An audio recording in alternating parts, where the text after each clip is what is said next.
Yeah, yeah. Embrace Mimi. Yeah. Landscape Production. Ita sei iwe usipo diutenda ifara sei iwe usipo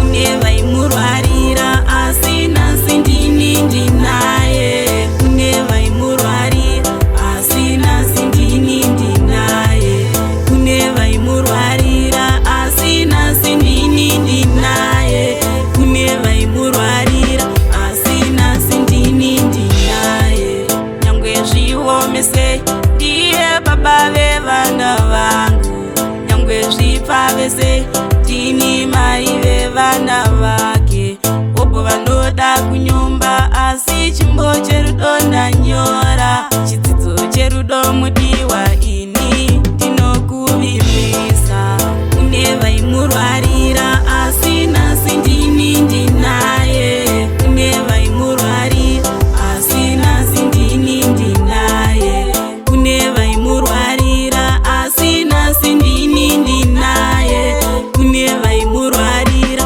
asina sindini ndinaye ndiudzendaita sei iwe usipo ndiudzendaifara sei iwe usipo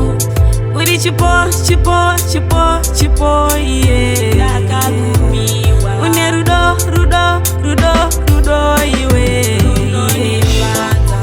une vaimurwarira asina sindini ndinaye une vaimurwarira asina sindini ndinaye une vaimurwarira asina sindini ndinaye une vaimurwarira asina sindini ndinaye nyangwe zviomese ndiye baba vevana vangu nyangwe zvipfa vese ndini mai vevana vake obvo vanoda kunyumba asi chimbo cherudo ndanyora chidzidzo cherudo mudi